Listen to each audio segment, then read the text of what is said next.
Assalamualaikum warahmatullahi wabarakatuh. Alhamdulillah, salatan wa salaman ala rasulillah amma ba'du.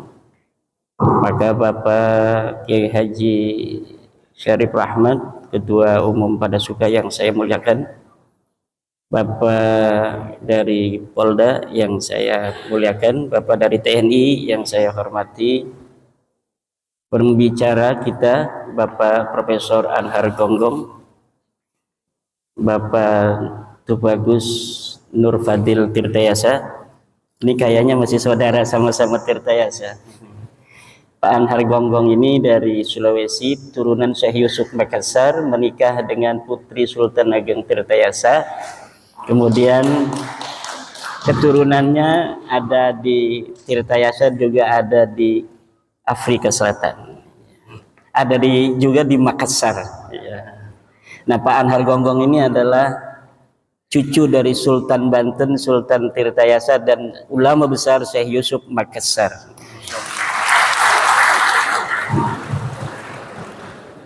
Juga Tengku Mudaqari Al-Kusyasi, beliau cucu dari pendiri atau pembawa Tariqah Syatariyah dari Mekah, dari India, dibawa ke Aceh, kemudian dibawa ke Banten oleh para Sultan Banten juga. Bapak Dr. Sugeng yang saya hormati, para hadirin, para tokoh ini banyak, Pak Kiai Syarif, di belakang ini kiai-kiai, ada Kiai Mukhtar Fatawi, ada Kiai Mujib, ada Kiai Zainal, dan tokoh-tokoh besar lainnya. Mudah-mudahan semuanya ini mendapatkan keberkahan pada hari ini. Juga Gus Fuad Pleret dari Banyumas, ada dari Jogja, ada dari Ampel, dari Surabaya, dan lainnya. Hari ini kita bicara tentang sejarah dan genealogi. Sejarah adalah komunikasi tiada henti antara masa lalu, masa kini, dan masa yang akan datang. Menurut Napoleon Bonaparte, sejarah adalah dongeng-dongeng yang disepakati. Menurut Lawrence Durrell, sejarah adalah kesalahan-kesalahan yang selalu diulang-ulang. Saya tidak sepakat dengan Lawrence Durrell. Saya tidak sepakat dengan Napoleon Bonaparte yang menyatakan bahwa sejarah hanyalah dongeng-dongeng yang disepakati. Tetapi kita boleh tidak sepakat. Nyatanya, faktanya, ada sejarah atau ada narasi yang hari ini kita yakini sebagai sebuah kebenaran, tetapi ketika dibuktikan secara ilmu sejarah, maka gagal total untuk dikatakan sebuah peristiwa, sebuah tokoh itu adalah betul-betul peristiwa dan tokoh yang historis. Ilmu genealogi adalah merupakan bagian dari ilmu sejarah. Bahkan bisa dikatakan ilmu nasab atau ilmu genealogi merupakan ilmu bantu sejarah. Maka kajian ilmu nasab harus memiliki karakteristik kajian sejarah. Dia harus bersifat empiris, scientific dividend, harus bisa dibuktikan secara ilmiah.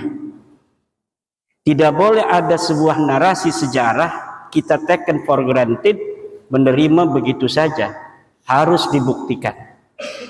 Tidak boleh ada sebuah pengakuan nasab yang bersimultan pengakuan ini dengan privilege tertentu, baik secara sosial antropolog maupun secara paham keagamaan dari tafsir yang dapat diterima. Ketika ada susunan nasab, umpama tentang baginda Nabi, dia mengaku merupakan bagian dari keturunan baginda Nabi besar Muhammad sallallahu alaihi wasallam, maka kita harus uji di meja scientific, harus dibuktikan secara ilmiah berdasarkan metodologi kajian ilmiah sejarah yang dapat diterima bersama, bukan hanya diterima oleh ahli nasab, tapi juga logika kebenarannya dapat diterima oleh semua orang. Saya kecil-kecilan mengkaji nasab orang yang mengaku keturunan Nabi di Indonesia dari klan Ba'alawi yang selama ini mengaku sebagai keturunan daripada baginda Nabi besar Muhammad sallallahu alaihi wasallam. Saya gunakan prosedur di dalam kajian penelitian sejarah. Yang pertama adalah heuristik. Saya kumpulkan sumber-sumber sejarah, sumber-sumber yang membantu penelitian saya di dalam bagaimana menguji kebenaran sebuah tesis pengakuan berdasarkan silsilah-silsilah urutan nasab yang ada bahwa dia merupakan keturunan Nabi, baik dari manuskrip-manuskrip zaman masa lalu sesuai dengan zamannya maupun dari kitab-kitab yang sudah dicetak. Kemudian saya melakukan verifikasi sumber. Saya kritik, saya verifikasi validitas dan orisinalitasnya. Kemudian saya pilah mana sumber-sumber yang primer. Adakah sumber yang langsung ditulis oleh orangnya atau ditulis oleh orang lain tetapi dia pernah bersama dengan orang-orang yang ditulis dengan nasab itu, atau sumber itu tidak sezaman tetapi masih begitu dekat yang dapat melacak sebuah kebohongan apabila apa yang dikatakan sebelumnya adalah merupakan sebuah kebohongan. Setelah mengadakan verifikasi dan memilah, kemudian saya melakukan interpretasi sumber. Dari data-data yang saya ambil dari sumber-sumber itu, saya interpretasikan sehingga kemudian memunculkan sebuah kesimpulan sejarah, historiografi, bagaimana sebenarnya kedudukan dari nasab Ba'alawi tersebut. Dan inilah hari ini yang akan saya sajikan kepada Anda semua.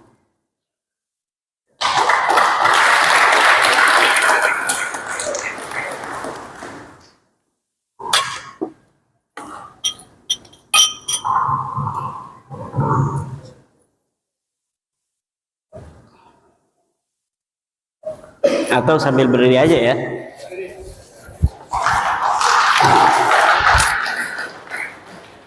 Kaum Ba'alawi yang kita kenal di Indonesia dengan istilah Habib mengaku sebagai keturunan Nabi Muhammad SAW melalui jalur Ahmad bin Isa bin Muhammad An-Naqib bin Ali Al-Uraidi bin Ja'far Shadiq bin Muhammad Al-Baghir bin Ali Zainal Abidin bin Husain bin Fatimah Zahra bin Kanjeng Nabi besar Muhammad SAW.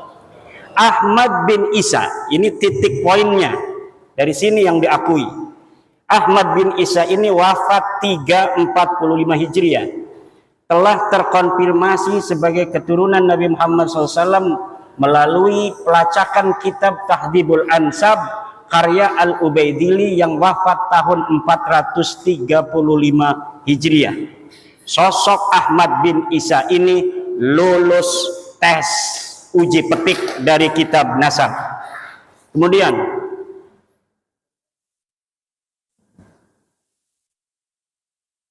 menurut keluarga Ba'alawi, Habib-Habib yang ada di Indonesia, Ahmad bin Isa mempunyai anak bernama Ubaidillah. Kemudian Ubaidillah ini mempunyai anak bernama Alwi.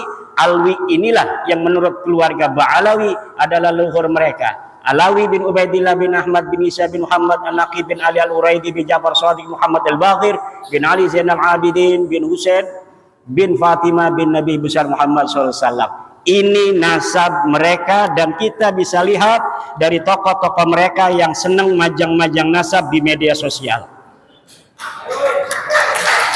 Semuanya akan bermuara kepada seseorang yang bernama Alwi yang disebut sebagai anak Ubaidillah. Ubaidillah ini adalah katanya anak Ahmad bin Isa.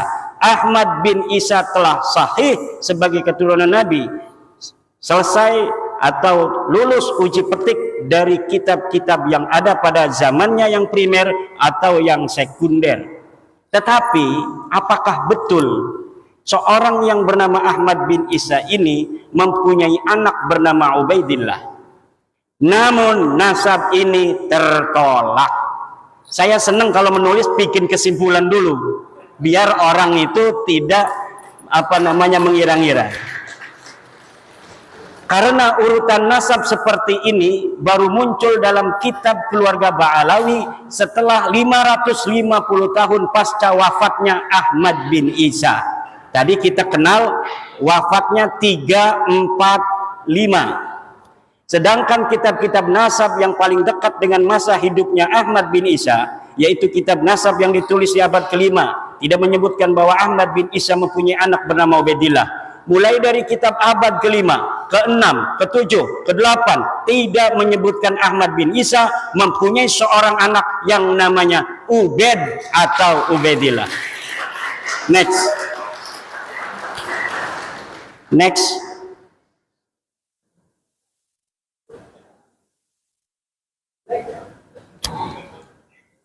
Kitab abad kelima, Muntaqilat Talibiyah, karya Abu Ismail Toba yang wafat tahun 400 Hijriah menyebutkan bahwa sebagian anak Ahmad bin Isa adalah Muhammad yang tinggal di Roy, tidak ada Ubaid. Kitab abad kelima, Tahdhibul Ansab, karya Al-Ubaidili yang wafat tahun 435 menyebutkan pula bahwa sebagian anak Ahmad bin Isa adalah Muhammad. Kitab abad kelima, Al-Mazdi, karangan Al-Umari, wafat 490 menyebut pula bahwa sebagian anak Ahmad bin Isa adalah Muhammad. Kitab abad kelima sepakat tidak menyebutkan bahwa Ubaidillah sebagai anak Ahmad bin Isa. Namun masih ada kesempatan. Kitab-kitab abad kelima tersebut masih membuka masuknya nama lain dari anak-anak Ahmad bin Isa, karena kalimat yang dipakai adalah kalimat yang tidak menunjukkan makna terbatas atau hasr. Menggunakan kalimat sebagian dari anaknya adalah Muhammad.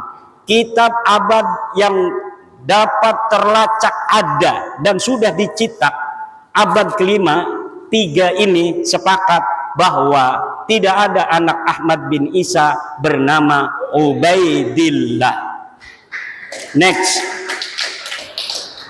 Kitab abad ke-6, As-Sajarah Al-Mubarakah yang ditulis tahun 597 Hijriah, karya dari Imam Fahru Raji yang wafat 606 Hijriah, menyebutkan bahwa keturunan Ahmad bin Isa hanyalah dari 3 putranya, yaitu Muhammad, Ali, dan Husain. Ini sudah hasr. Imam Al-Fakhrur Razi ketika menyatakan anak Ahmad hanya 3 menggunakan jumlah ismiyah, fa'aqibuhu min salasati banin. Menurut ulama nasab, apabila kitab nasab menggunakan terma jumlah ismiyah, ini menunjukkan makna hasr atau terbatas. Berbeda ketika ulama nasab menggunakan jumlah fi'liyah, semisal fa'aqaba min salasati banin, ini masih memungkinkan ada nama lain selain 3. Tapi ketika terma kalimat menggunakan jumlah ismiyah seperti As-Sajarah Mubarakah seperti itu, maka berarti yang bisa direkam secara meyakinkan oleh Imam Al-Fakhrur Razi berdasarkan ilmunya adalah bahwa anak Ahmad bin Isa hanya 3, yaitu Muhammad, Ali, dan Husain. Tidak ada Ubaid. Begitu pula lafaz salasati banin merupakan isim adad bilangan. Menurut ahli usul fikih, lafaz adad merupakan salah satu lafaz khusus. Jika dikatakan fa kafaratuhu it'amu asyarati masakin, maka maksudnya adalah 10 orang miskin, tidak kurang tidak lebih. Maka ketika di abad ke-9, 550 tahun setelah wafatnya Ahmad bin Isa, dikatakan bahwa Ahmad mempunyai anak bernama Ubaidillah, maka nama itu tertolak. Lalu dari mana Imam Fakhrur Razi mengetahui 3 ini tanpa adanya referensi yang disebutkan dalam kitab As-Sajarah Mubarakah? Inilah yang dikritisi oleh Rumail Abbas misalnya dan yang lain sebagainya. Imam Fakhrur Razi, saudara, ketika menyebut anak Ahmad bin Isa hanya terbatas pada 3 saja, ini sangat bisa dipercaya. Kenapa? karena ia tinggal di kota Roy di Iran. Sedangkan di Roy banyak anak keturunan Ahmad bin Isa dari jalur Muhammad bin Ahmad bin Isa. Ini sabotase. Jangan-jangan ini yang megang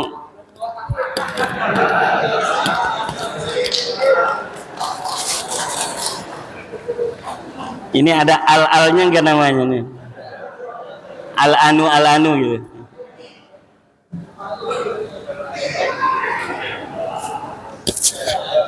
Kitab abad ke-7.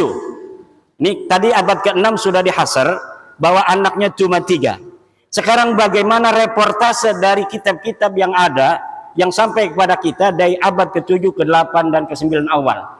Kitab abad ke-7 Al-Fahri karangan Imam Al-Marwazi yang wafat 614 Hijriah juga tidak menyebut nama Ubaidillah sebagai anak Ahmad bin Isa. Ia hanya menyebutkan bahwa sebagian anak Ahmad bin Isa adalah Muhammad. Kitab abad ke-8 Al-Asili karya At-Taqtaqi yang wafat 709 Hijriah menyatakan bahwa sebagian anak Ahmad bin Isa adalah Muhammad. Kitab abad ke-8 As-Sabatul Musan karya Ibnu Al-Araj Al-Husaini yang wafat 787 Hijriah menyatakan bahwa sebagian anak Ahmad bin Isa adalah Muhammad. Kitab abad 9 Umdatut Talib karya Ibnu Inabah yang wafat tahun 828 Hijriah menyatakan bahwa sebagian anak Ahmad bin Isa adalah Muhammad. Maka ada 8 kitab nasab yang sudah saya sebutkan yang membentang mulai dari abad ke-5, ke-6, ke-7, ke-8 dan ke-9 awal sepakat bahwa Ahmad bin Isa tidak mempunyai anak bernama Ubaidillah, dan di abad ke-6 sudah dihasar bahwa anak Ahmad bin Isa hanya 3. Maka masuknya nama Ubaidillah sebagai anak Ahmad bin Isa tidak bisa dianggap sah. Next. Kapan muncul nama Ubaidillah sebagai anak Ahmad bin Isa? Ubaidillah muncul sebagai anak Ahmad bin Isa pada abad 9 Hijriah. Dimunculkan oleh Habib Ali bin Abu Bakar As-Sakran yang wafat 895 Hijriah. Dalam kitabnya Al-Burqa Al-Musiqah dengan menghusnuzoni, ini bahasa saya. Kalau bahasa Tengku ini nggak boleh katanya husnudon itu. Nama Abdullah yang ada pada As-Suluk sebagai Ubaidillah. Ceritanya ada kitab sejarah yang menyebutkan sebuah silsilah dari seorang ahli hadis yang bernama Ali, Abu Hasan Ali bin Muhammad, terus binnya kemudian dia bin Abdullah bin Ahmad bin Isa. Lalu kata keluarga Habaib ini, oh saya punya leluhur namanya Ubaid, mungkin Ubaid ini adalah Abdullah. Maka kemudian diurutlah nasabnya dengan menghusnuzoni nama leluhurnya Ubaid ini sebenarnya namanya adalah Abdullah, yang kemudian ditasgir menjadi Ubaidullah. Lanjut, ini ada keterangannya. Di tahun 732 sudah ada orang yang dicatat kitab As-Suluk sebagai anak Ahmad bin Isa. Selain dari 3 anaknya yang disebut dalam As-Sajalah Mubarakah. Namanya Ali dari keluarga Bajadid Abu Alwi. Katanya ia keturunan Ahmad bin Isa dari anaknya yang bernama Abdullah. Nama lengkapnya Abu Hasan Ali bin Muhammad bin Ahmad bin Jadid bin Ali bin Muhammad bin Jadid bin Abdullah bin Ahmad bin Isa. Nama Abdullah inilah yang dihusnuzoni oleh Ali As-Sakran sebagai Ubaid, di mana leluhurnya dulu bernama Ubaid. Lalu ia memahami bahwa Ubaid ini sebenarnya Ubaidillah dan Ubaidillah ini sebenarnya adalah Abdullah yang ditulis di kitab Suluk. Sejak itulah keluarga As-Sakran menulis silsilah leluhurnya sebagai Ba'alwi. Lalu apakah ini aman? Kita lihat. Sayangnya silsilah Ba'alwi Bajadid juga sebenarnya bermasalah, karena ternyata kitab As-Suluk ada 3 manuskrip riwayat yang berbeda. Jadi manuskrip As-Suluk yang dikarang 732 sampai kepada Ali As-Sakran 895 yang nyampe ke beliau hanya salah satu manuskrip yang dicetak daripada 3 manuskrip sebenarnya yang ada. Yang mana yang benar? Wallahu a'lam bishawab. Yang jelas ad-dalilu idza tarakahul ihtimalu saqata bihil istidlal. Sebuah dalil apabila telah masuk di dalamnya ada kemungkinan ihtimal yang tidak qat'i, maka dia tidak boleh dijadikan lagi sebagai dalil. Manuskrip pertama silsilah jadid terdapat dalam manuskrip di Paris berangkat tahun 810 Hijriah. Manuskrip itu menyebutkan bahwa Abu Hasan Ali bin Muhammad bin Ahmad bin Hadid bin Ahmad bin Isa, tidak ada nama Abdullah. Sedangkan tadi Ali As-Sakran menyambungkan nasabnya kepada Ahmad bin Isa melalui Abdullah karena dia punya leluhur yang namanya Ubaid, kemudian dihusnudzoni sebagai Abdullah. Sekarang Abdullahnya di sini di dalam manuskrip Paris ini tidak ada. Lalu bagaimana? Ya putus, rungkad. Nah ini ada manuskrip dari Parisnya. Kalau kita bicara sejarah harus scientific evidence yang dapat dibuktikan dalam meja ilmiah. Dari manuskrip ini, bagaimana seorang Abu Hasan Ali yang disebut As-Suluk wafat tahun 620 Hijriah. Ini Abu Hasan Ali disebut dalam kitab As-Suluk. As-Suluk ini adalah kitab sejarah yang menjadi pandoman orang-orang Yaman untuk mengurutkan silsilah keyamanan mereka hari ini. Dan ini dapat dipercaya kitab As-Suluk. Maka banyak orang-orang yang mencantolkan diri dalam sejarah asli As-Suluk agar leluhur mereka nampak menyejarah. Walaupun dulunya leluhur mereka tidaklah terjadi sesuatu hal yang membanggakan dan berprestasi.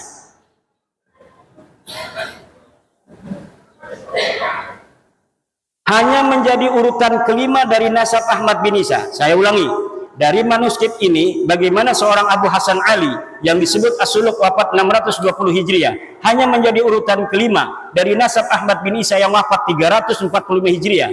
Berarti setiap generasi baru mempunyai anak di umur 55 tahun. Dan ini tidak masuk akal dalam ilmu genealogi, di mana setiap generasi dengan generasi berikutnya berjarak lahir dan wafat rata-rata harusnya 33 tahun. Dan dengan manuskrip ini, cantolan Habib Ali As-Sakran menjadi bias dan tidak sah. Karena apa? Karena Habib Ali As-Sakran mencantolkan keluarganya ke Ba'alawi karena ada nama Abdullah yang disebut As-Suluk. Sedangkan di dalam manuskrip As-Suluk versi Paris ini, Abdullahnya teaya. Silakan. Next. Manuskrip kedua As-Suluk. Manuskrip kedua As-Suluk silsilah jadid adalah Abu Hasan Ali bin Muhammad bin Ahmad bin Hadid bin Abdullah bin Ahmad bin Isa. Dalam manuskrip dua ini nama Abdullah memang ada, namun jumlah nama hanya 6. Ada tambahan nama Abdullah dari versi manuskrip yang pertama. Perkiraan jarak wafat dan lahir antara nama-nama itu 45 tahun. Walau lebih muda dari manuskrip sebelumnya, tetapi tidak masuk akal. Ditambah dari sini dipahami bahwa nasab Bajadid ini mudtoribah, berubah-ubah, yang menunjukkan bahwa nasabnya ada masalah, sulit untuk dikatakan sahih. Lanjut.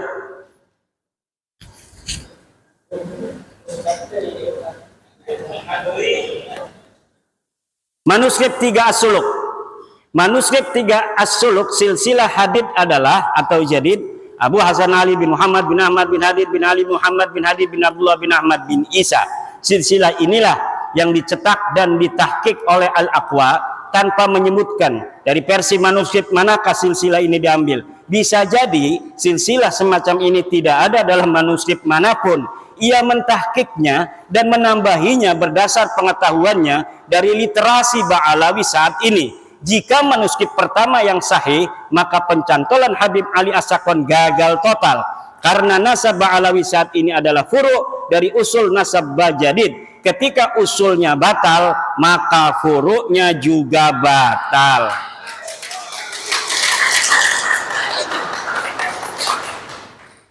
Ini penting dan belum diungkapkan siapapun. Keluarga As-Sakran bukan Ba'alawi.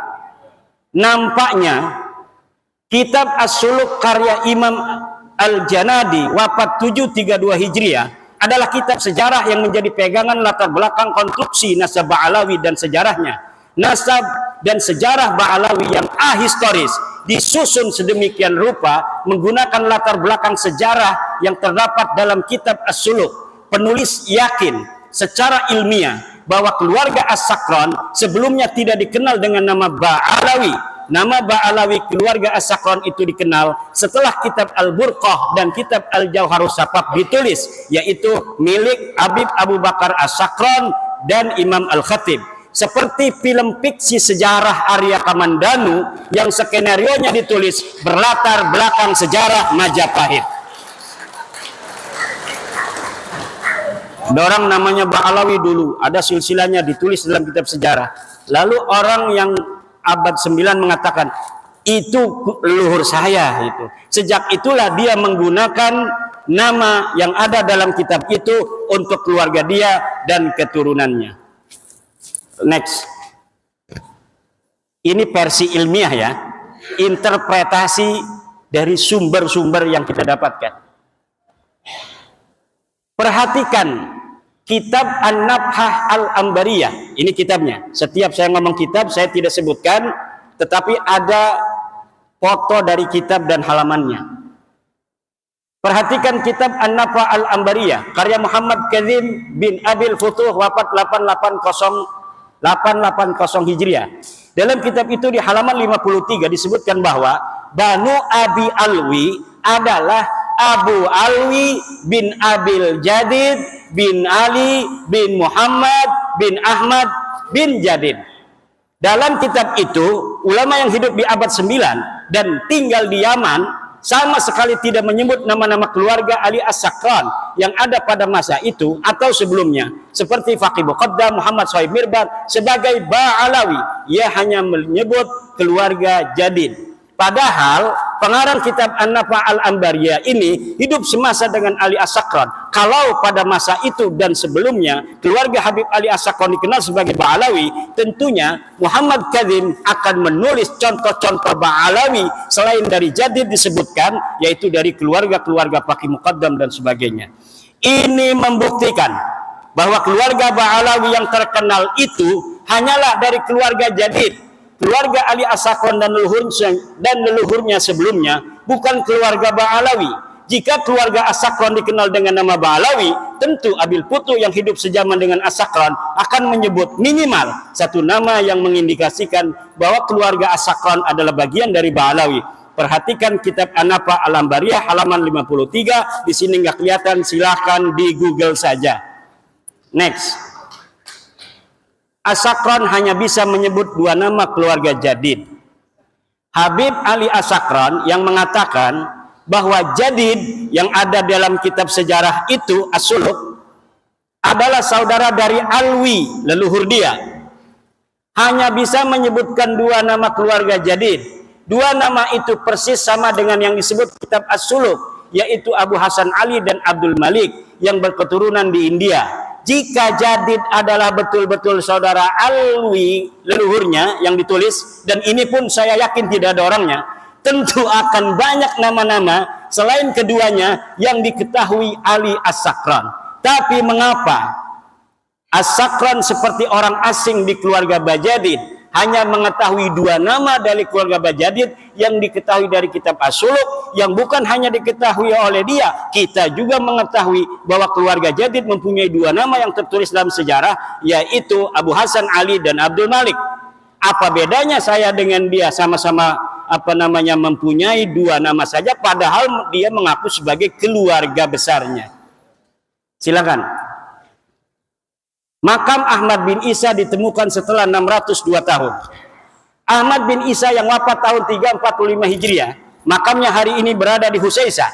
Lalu apakah makam itu sudah dikenal sejak tahun wafatnya itu, yaitu 345? Al-Janadi 732 Hijriah tidak merekam adanya makam Ahmad bin Isa, padahal ia sejarawan yang rajin mencatat nama-nama makam yang diziarahi dan dianggap berkah.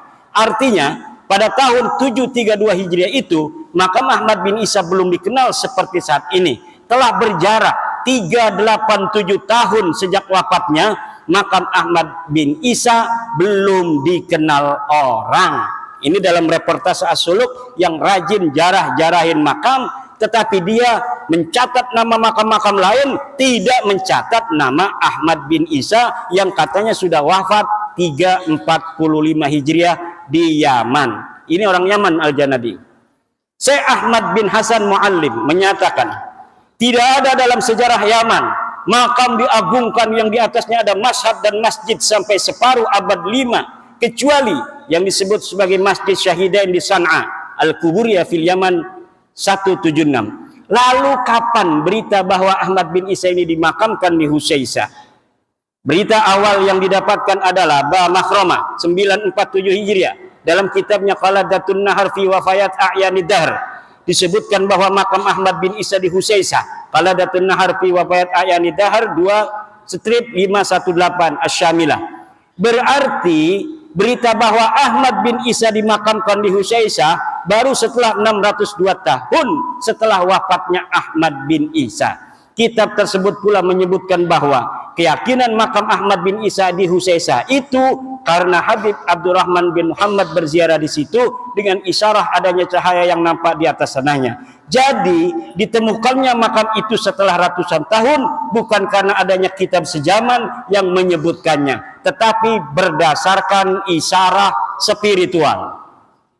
Diceritakan di situ bagaimana cara menemukannya, yaitu dengan meminta doa kemudian melihat cahaya. Ada cahaya di situ maka ditetapkanlah makamnya di situ. Dan sekarang banyak terjadi seperti itu, makam-makam baru yang dulunya kita tidak mengetahui pernah ada makam di situ, kemudian sekarang ada makam. Ini masih mending, tidak merampok siapa-siapa, dia hanya berbohong. Makamnya sudah ada namanya, kemudian namanya dibelokin kemana-mana, tidak sesuai dengan tradisi riwayat dari keluarganya sendiri.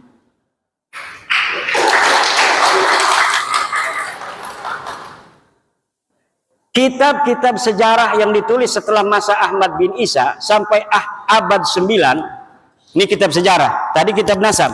Sekarang kitab-kitab sejarah yang ditulis setelah masa Ahmad bin Isa sampai abad 9 tidak menyebutkan keberadaan keluarga Ubaidillah dan keturunannya di Hadramaut sebagai seorang sayyid, atau tidak sebagai sayyid pun tidak ada sama sekali.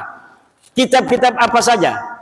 Tarikh Musallam Al-Lahaji wafat 545 Hijriah, belum dicetak, tapi manuskripnya saya punya. Tidak ada nama Ubaidillah dicatat di dalam kitab itu, dan tidak ada keterangan bahwa Ahmad bin Isa pernah hijrah ke Yaman dari Irak. Tabaqat Ibnu Samurah wafat 586 Hijriah. Tarfatul Ashab, nah ini Ibnu Samurah sering sekali namanya dicatut dalam kitab-kitab Ba'alawi semacam Syamsud Dhahirah dan kitab-kitab yang lainnya, Al-Ghurar, kemudian kitab Hidmatul Ashirah, bahwa Ibnu Samurah pernah mengisbat silsilah nasab Ba'alawi pada masanya. Tetapi ketika kitabnya yang bernama Tabaqatul Fuqaha saya cari dari awal sampai akhir, tidak ada satupun Ibnu Samurah menyatakan bahwa dia mengisbat nama keluarga Ba'alawi sebagai sayyid, apalagi mengisbat, menyebut nama dari satu keluarga Ba'alawi pun tidak ada. Next. Kesimpulan, para habaib yang sekarang kita kenal bukanlah keluarga Ba'alawi yang dikenal di abad 7 dalam kitab-kitab sejarah. Keluarga Ba'alawi adalah keluarga jadid yang disebut dalam kitab As-Suluk 732 Hijriah yang terputus dari Nabi Muhammad SAW karena Abdullah bukanlah anak Ahmad bin Isa. Para habaib nasabnya terputus dari Nabi Muhammad SAW karena Ubaidillah bukanlah anak Ahmad bin Isa. Jadi Ba'alawi sendiri yang ada dalam kitab itu tertolak sebagai keluarga Nabi karena Abdullah bukanlah anak dari Ahmad bin Isa berdasarkan kitab-kitab abad ke-6 dan abad ke-5. Kemudian ada orang nyantol kepada nama itu. Ya, yang dicantolnya itu rungkat, dianya ikut rungkat.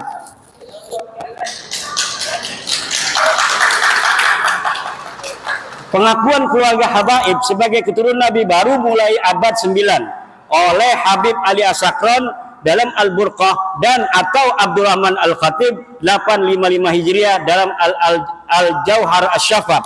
Ini jarang saya ambil namanya Al-Khatib, walaupun hidup bareng. Dia adalah Al-Khatib ini murid dari kakeknya Ali Habib Ali As-Sakran, juga murid daripada ayahnya. Jadi walaupun dia bukan Ba'alawi, terindikasi subjektivitas itu ada karena dia hidup bersama Habib Ali As-Sakran. Dan kitab Al-Jauharus Syafaf ini belum dicetak sampai sekarang. Dia bagaikan sebuah kitab sakti yang tidak boleh dilihat oleh siapapun, tetapi sering diambil oleh kalangan Ba'alawi untuk membela nasabnya. Jadi kita tidak bisa untuk melihatnya, tetapi dia mengutipnya. Bagaimana sebuah dalil hanya bisa diketahui oleh mereka, kemudian didalilkan kepada kita tanpa kita bisa memverifikasi, tanpa kita bisa memvalidasi, tanpa kita tahu originalitasnya seperti apa. Jadi ini namanya senjata yang sangat canggih, yang bisa untuk membacok tapi kita nggak bisa melihatnya. Kitab-kitab yang lebih muda dari As-Sajarah Al-Mubarakah 606 yang menyebutkan bahwa Ba'alawi habaib tersambung nasabnya kepada Rasulullah tertolak karena hanya mengutip dari Al-Burqah dan Al-Jauhar kitab abad 9 Hijriah. Next. Terakhir, usaha yang perlu ditempuh habaib agar nasabnya tersambung. Saya kasih clue-clue.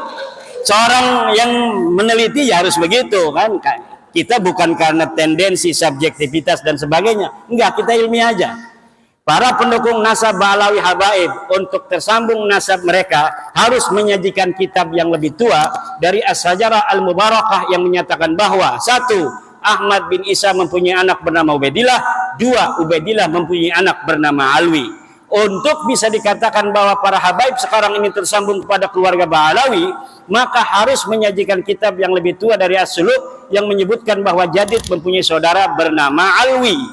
Jika 3 pertanyaan itu tidak terjawab, dan yakin tidak akan terjawab kecuali bikin manuskrip palsu, maka para habaib bukanlah keturunan dari Nabi besar Muhammad sallallahu alaihi wasallam.